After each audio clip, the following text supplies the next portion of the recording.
Malaki Starks is an everything safety. He can come down on blitz, come down and play the run, play nickelback, maybe even play him a little bit outside corner, have him roam the back end to get interceptions. He just does it all. He's good in man, good in zone, good at tackling.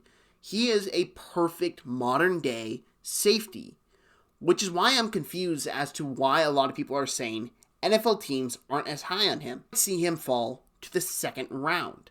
Which you're saying fall to the second round, that makes sense. I mean, safety is not a valuable position.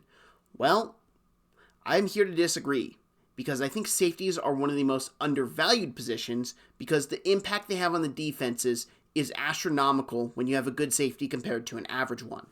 Now, first to talk about Malaki Starks is he does everything.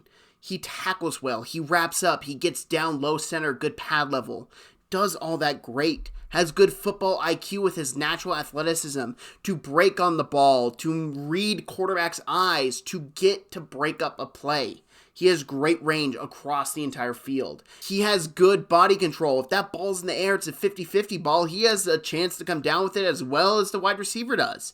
He is a phenomenal player with how he locates the ball. He has just great speed for the safety position. He ran a 4.5 40. Might not sound a lot, he plays much faster. When you watch him on film, he's coming downhill, he's going side to side. He is all over the field, and he plays at a high level. The other thing I will say is he does everything.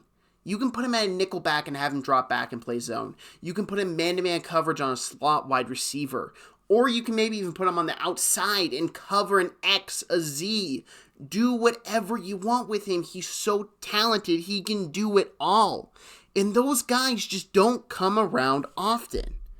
Now, if you want to say, hey, what are some inconsistencies? Maybe you could say, hey, his pursuit angles aren't as good as you would like. And that's fair. He doesn't take the best route all the time. He sometimes takes a little bit of a wider route or just doesn't get to the guy in time. And that's fair to say. But I'd also argue, how's the guy going to make an impact if he's covering him and he can't catch the football? Malaki Starks just does it. He does everything you want, and he is by far one of the best prospects in this class. And if you let him fall to the second round, you're going to be kicking yourself. I know at this point, this is where I typically say, this team is going to draft this player. But I'm not right now, because I want to talk about why teams undervalue the safety position at the NFL level. And I think it comes back to the fact that we just don't really see them get paid. So it's more or less, hey, I can get a guy cheap, pay him, keep him, develop him, yada yada, day 2, day 3, and be fine. The elite safeties in the league make such a big impact. Minkah Fitzpatrick allows Pittsburgh to play a more aggressive coverage system, allowing them to get more interceptions and force more turnovers. Kyle Hamilton completely changes the Ravens' back end. He can man up on tight ends, he can man up on slot wide receivers, he can come down and make plays, he can roam the back end. He makes the Ravens' defense more dynamic. And those are probably the two best safeties in the league. Now, Minkah may not have the stats that he once did, but that's because of the way they play him. And then you look at a guy like Javon Holland. When he is on, he makes his defenses better. He can come down, hit the quarterback. He can make plays in coverage. He can play nickel. He can do all that. And maybe a guy who is kind of a pseudo safety with how they play him is Trent McDuffie for the Chiefs, who last I checked has won 2 Super Bowls, being the Chiefs' second best defensive player behind, Chris Jones. The teams that value the safety position win football games. The teams that don't, because they put more emphasis on, hey, we need to pay pass rushers. I get that. You can pay a pass rusher. Hey, we need to keep defensive linemen. I get that. We need to pay cornerbacks. I get that. But I would argue this. If you have an elite roaming safety or just an elite safety that can see the field, you can save money on your cornerbacks because they will make the plays. They will help your cornerbacks. They will help them with leverage. They will help them prevent the wide receivers from beating them inside, outside, deep, what have you. Just look at the Legion of Boom, for example. As great as Richard Sherman was, he would not have been as great if he didn't have Cam Chancellor and Earl Thomas, 2 phenomenal safeties in the back end of the defense, making things happen, changing how offenses had to play the game. And that's something missing in the modern day NFL because the emphasis on safeties is so low. And let's look, the Bucks, they have Antoine Winfield Jr. What happened after they drafted him? They won a Super Bowl. The teams that invest in safeties win. Now, picking for a team to draft Malaki Starks, it wasn't the easiest because I had so many players going to teams that I maybe should not have done before free agency, but I did anyways. If I had to say post-free agency, I'd mainly put him on the Seahawks because it just makes sense with Mike Macdonald's system, would run to perfection, can play safety, nickel, whatever have you. Macdonald would love him. But I already have someone going there. So I had to look across the board, who's a team that I don't have taking someone that I can put him on. And I came up with the Indianapolis Colts. Now, the Indianapolis Colts, you can say, oh, take this guy, take this guy. The Colts need a safety on the back end. They need someone to be the green dot, to call out plays, to call out coverages, to help out their defense. And you can say the green dot usually goes to linebacker. Depends on the system, depends on the coach. Because a green dot safety, in my opinion, is a better role than a middle linebacker with a green dot. And the Colts just need help in the secondary.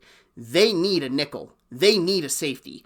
Malaki Starks fits both those roles, would come in, be an instant day one impact player for them, and make their defenses better, especially when you're a division with Trevor Lawrence and CJ Stroud. Two guys that can sling it downfield, who will be prone to turnovers, and Malaki Starks is really good at sniffing that ball out and creating turnovers. Overall thoughts of Malaki Starks are simple. He's a top 10 player. This is not a dude that should go to the second round. I can see where I'm like higher on some players and they go to the second round. I'm like, yeah, I get that. I'm just higher on them. Malaki Starks, I will not understand it if he goes in the second round because his play is far better than a second round pick. And that's not a shot at second round guys. The last time there was a player that I loved this much and I was this strong feeling of, hey, he should go round one and he fell the second round was Brian Branch. And Brian Branch is a monster in the back end of the safety room. Notice the position, safety. And what has Brian Branch done for the Lions? He has improved that back end of the secondary. He creates a lot of turnovers, and he makes that team a lot better. If you had to ask me what team should draft Malaki Starks, I would say more than half the league. I would even argue the Pittsburgh Steelers should consider it to pair him up with Minkah Fitzpatrick. Just having a player like that is something you cannot pass up on, and that's why I don't get all the discussion that he might fall to the second round. He's too good of a player. Thank you very much for watching this video. If you liked the video, I'd appreciate if you hit that like button. If you're new to the channel, please hit that subscribe button. I would like to hit 200 subscribers by the NFL Draft. It would mean a lot to me. And speaking of the NFL Draft, I am uploading NFL Draft content every weekday up until the NFL Draft. I know that's not a whole bunch of videos to go, but hey, it's been a blast. I've been doing it since January, and I've loved talking about so many players, where I think they would go, and it hasn't just been the top end players. I've had videos about guys that will go on day 3 that I just like and I kind of have a draft crush on. We all get those players. And if you share this, I'd greatly appreciate it. Like I said, trying to grow this channel to 200 subs by the NFL Draft. And hey, you want to see more of this draft content, all of the videos I've made, there's a playlist on the screen. Go ahead, check that out. My most recent uploads on the screen as well. Thank you very much for watching and have a great day.